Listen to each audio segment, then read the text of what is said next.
Stærsti tónlistarviðburður Íslandssögunnar verður í Laugardal í mánuðinum þegar Björk og Sigur Rós verða með tónleika til stuðnings íslenskri náttúru. Tónleikarnir verða án efa einn stærsti tónlistarviðburður Íslandssögunnar, enda samankomnir þeir íslensku tónlistarmenn sem náð hafa mestum árangur á erlendi grundu.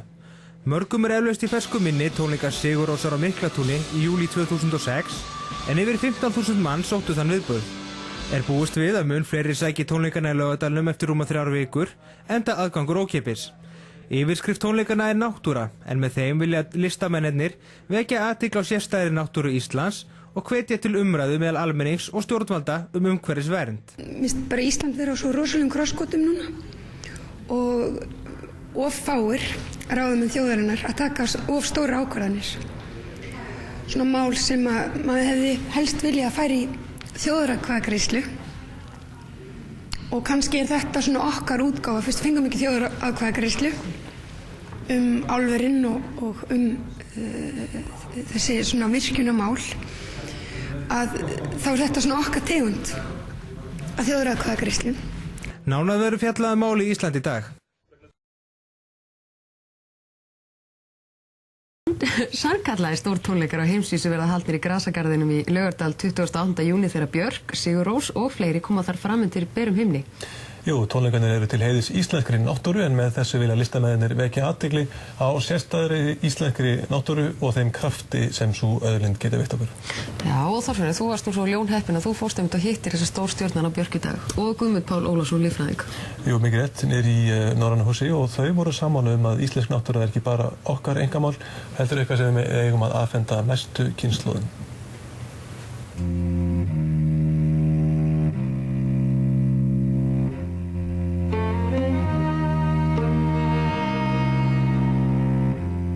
Kannski kem ég úr svona svolítið grassrút, þar sem að maður byrjaði bara að, þú veist, taka plötur inn í svefnherbergi á sér og gera plakkarnir sjálfur og dreifa þeim sjálfur og byggja alveg svona heilt upp, þú veist, það sé ekkert gervi og alveg þangað þar sem maður er núna. Og ég get sagt að Sigur Rós hafi svona gert mjög svipaða hluti á sinn eigin hátt. Og mér finnst svo mikill möguleiki fyrir Ísland að það sé hægt að gera það ekki bara í tónlistinni, heldur í öllum öðrum atvinnugreinum.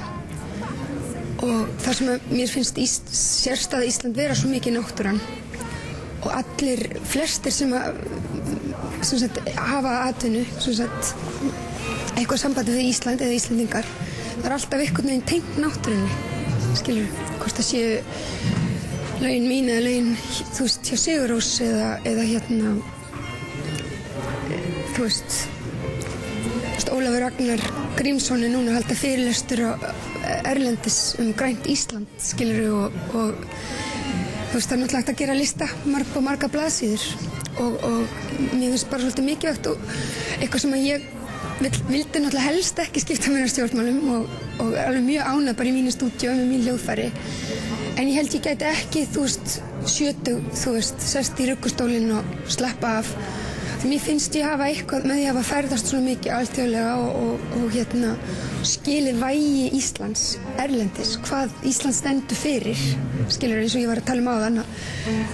Þú veist, París, það er tískan í París eða, þú veist, það er öll þjóð með eitthvað svona sérkenni og það er okkar, skilur. Og ef ég myndi þegja og ekki gera neitt og láta þetta bara flakka, þá ég veit ekki alveg hvort geti horft í augun á börnunum mínum bara eftir 20 ár, sko.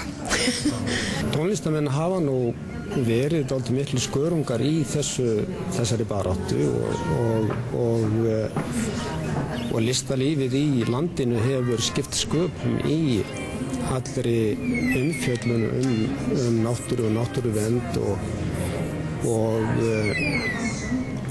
þessari lýðræðislegu umræðu sem er bara bráðnauðsynleg og kannski framhald af því sem Björk var að segja.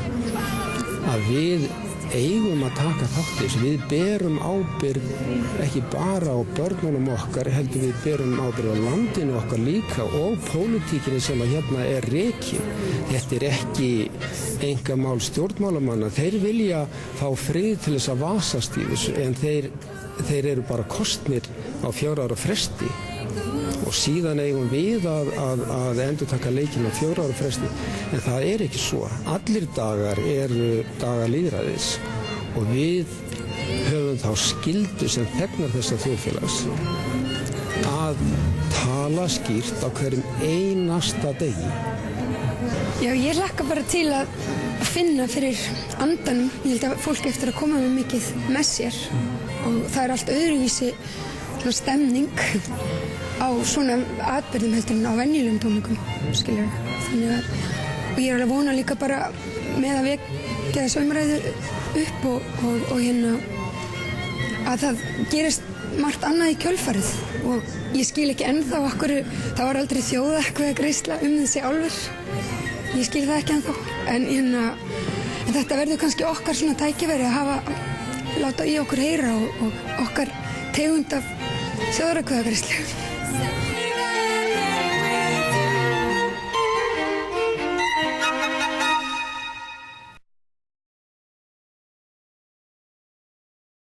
Björk og Sigur Rós halda ókeypis útitónleika í Grasagarðinum í Laugardal í júní í lok. Tónlistarfólkið hvetur landsmenn til að standa vörð sérstæða náttúru landsins.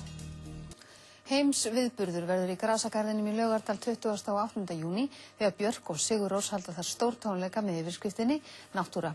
Íslensk náttúra er einstök og landsmönnum ber að varðveita hana, sagði Björk á kynningarfundi í dag.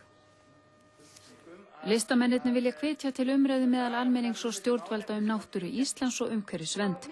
Tónleikarnir eru ókeypis en frjáls framlög verða vel þegin en þau verða nýtt í uppsetningu nýrar vefsíðu mikilvæg náttúrusvæði hér á landi.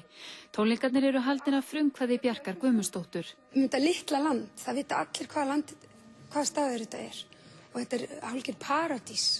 Fólk talar þetta sem frumkraft, eitthvað ósnortið og hreint og ekta og þú veist að fá allir svona glansandi augu þegar þið tala Ísland og vilja koma og upplifa eitthvað töfra hér. Og það er svolítið hættulegt ef ekki svolítið hættulegt, það er alveg bara neyðarástand. Við ætlum að bara eyðileggja þetta.